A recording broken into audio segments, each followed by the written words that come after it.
بسم اللہ الرحمن الرحیم اللہم صلی علی سیدنا و مولانا محمد معدن الجود والکرم و آلہ و صحبہ وبارک وسلم صلاۃ و سلام علیک یا سیدی یا رسول اللہ صلی اللہ تعالی علیہ وسلم۔ محبت اور عقیدت کے ساتھ جناب حضور رحمت للعالمین خاتم النبیین صلی اللہ تعالی علیہ وسلم پر ہدیہ درود پاک کا نذرانہ مل کر پیش کریں۔ اللہم صلی علی سیدنا و مولانا محمد معدن الجود والکرم و آلہ و صحبہ وبارک وسلم صلاۃ و سلام علیک یا سیدی یا رسول اللہ۔ سب سے پہلے تمام ناظرین حضرات کو السلام علیکم ورحمۃ اللہ وبرکاتہ۔ اللہ تبارک و تعالیٰ کا بہت فضل و احسان پیارے حبیب صلی اللہ تعالیٰ علیہ وسلم کی کرم نوازی ہے کہ اللہ تبارک و تعالیٰ نے ہم تمام کو محمد عربی مصطفیٰ صلی اللہ تعالیٰ علیہ وسلم کی امت میں پیدا فرمایا۔ یہ اللہ تبارک و تعالیٰ کا ہم پر کروڑ احسان ہے اور فضل عظیم ہے۔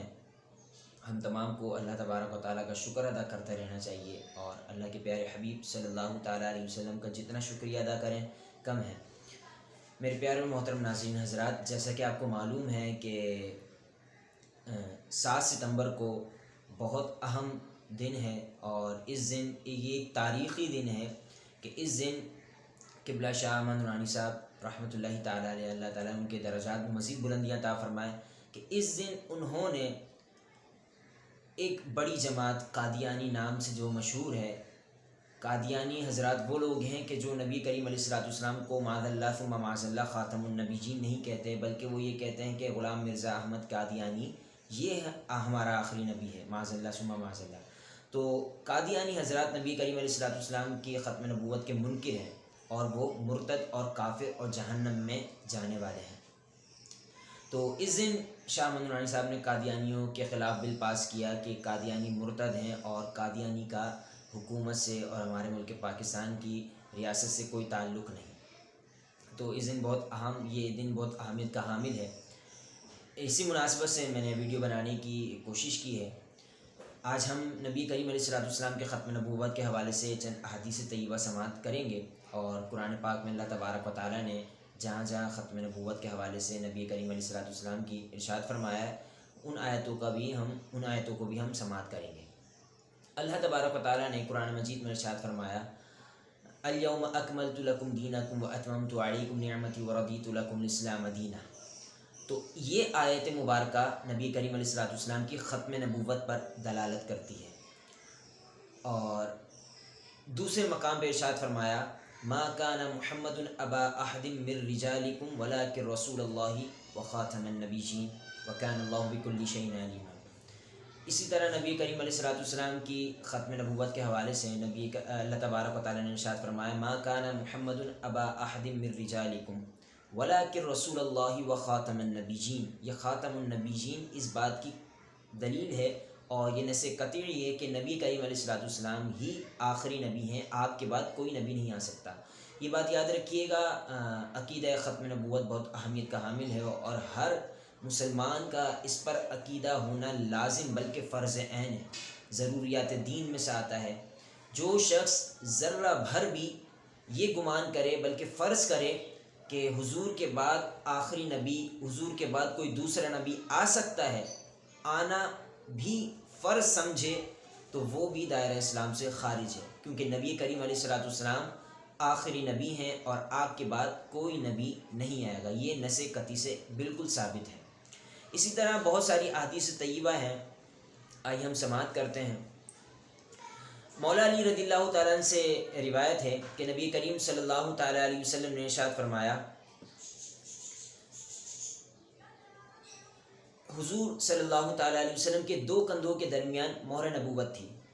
مولا علی رضی اللہ تعالیٰ عنہ بیان فرما رہے ہیں کہ نبی کریم علیہ السلام کے دونوں کاندھوں کے درمیان مہر نبوت تھی، اور آپ خاتم النبیین ہیں۔ تو یہ ترمذی شریف کی حدیث ہے، یہ مولا علی رضی اللہ تعالیٰ عنہ سے بھی مروی ہے۔ اور اسی طرح دوسرے مقام پہ بہت ساری احادیث طیبہ ہیں۔ حضرت جبیر بن مطعم رضی اللہ تعالیٰ عنہ سے روایت ہے کہ رسول اللہ صلی اللہ تعالیٰ علیہ وسلم نے ارشاد فرمایا، بے شک میرے متعدد نام ہیں۔ نبی کریم صلی اللہ تعالیٰ علیہ وسلم نے ارشاد فرمایا کہ بے شک میرے متعدد نام ہیں، میں محمد ہوں، میں احمد ہوں، میں ماہی، کہ اللہ تبارک و تعالیٰ میرے سبب کفر مٹاتا ہے، میں حاشر ہوں، میرے قدموں پر لوگوں کا حشر ہوگا. یعنی ماہی کا مطلب کیا ہے؟ میرے سبب اللہ تبارک و تعالی کفر کو مٹاتا ہے، اور میں حاشر یعنی میرے قدموں پر لوگوں کا حشر ہوگا. میں عاقب ہوں، اور عاقب کی تعریف کرتے ہیں نبی کریم علیہ الصلوۃ والسلام، اور عاقب وہ ہے جس کے بعد کوئی نبی نہیں آئے گا. یہ بھی ترمذی شریف کی حدیث ہے. حضرت ثوبان رضی اللہ تعالیٰ عنہ سے ایک اور روایت مروی ہے کہ نبی کریم صلی اللہ تعالیٰ علیہ وسلم نے ارشاد فرمایا، بے شک اللہ تبارک و تعالیٰ نے میرے لیے روئے زمین پر، یعنی تمام روئے زمین پر زمین کو لپیٹ دیا. اللہ تبارک و تعالیٰ نے میرے لیے تمام روئے زمین کو لپیٹ دیا، اور میں نے اس کے مشرقوں اور مغربوں کو بھی دیکھ لیا.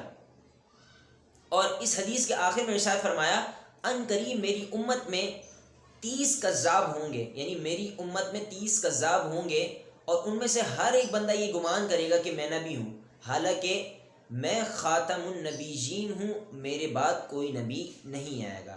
یہ ابو داؤد شریف کی حدیث ہے کہ نبی کریم علیہ الصلوۃ والسلام نے واضح طور پر ارشاد فرما دیا کہ میری امت میں یعنی میرے بعد 30 کذاب ایسے آئیں گے کہ جو یہ دعویٰ کریں گے کہ میں نبی ہوں. لیکن نبی کریم علیہ الصلوۃ والسلام نے اس بات کہہ کے بات ختم کر دی اور بات کی وضاحت کر دی کہ نبی کریم علیہ الصلوۃ والسلام نے ارشاد فرمایا، میں خاتم النبیین ہوں، میرے بعد کوئی نبی نہیں آئے گا. تو ہم نے حدیث پاک سماعت کی کہ نبی کریم علیہ الصلوۃ والسلام آخری نبی ہیں اور آپ کے بعد کوئی نبی نہیں آئے گا. اور یہ بات نص قطعی سے بھی ثابت ہے، بہت ساری احادیث طیبہ سے بھی ثابت ہے. یہ بات یاد رکھیے گا، جو شخص ذرہ بھر بھی یہ گمان کرے کہ حضور کے بعد نبی آ سکتا ہے، یا پھر حضور کے بعد نبی آ سکتا ہے لیکن حضور کی شان میں کوئی کمی نہیں ہوگی، تو وہ شخص بھی دائرہ اسلام سے خارج ہے. کیونکہ عقیدہ ختم نبوت یہ تمام مسلمات عقائد میں سے تسلیم شدہ اور اہم ترین عقیدہ ہے. تو اللہ تبارک و تعالیٰ سے دعا اللہ کریم ہم تمام کو خاتم النبیین صلی اللہ تعالیٰ علیہ وسلم کے عقیدہ ختم نبوت پر پکا سچا عقیدہ رکھنے کی توفیق عطا فرمائیں، اور جو نبی کریم علیہ الصلوۃ والسلام کے معاذ اللہ ثم معاذ اللہ ایک طریقے سے عقیدہ ختم نبوت کے خلاف ہیں، یا پھر عقیدہ ختم نبوت کے خلافت یعنی خلاف ورزی کرنے والوں کے ساتھ ہیں، اللہ کریم سے دعا اللہ کریم ہم تمام کو ایسی صحبتوں سے بچائے. آمین بجاہ نبی امین صلی اللہ علیہ وسلم.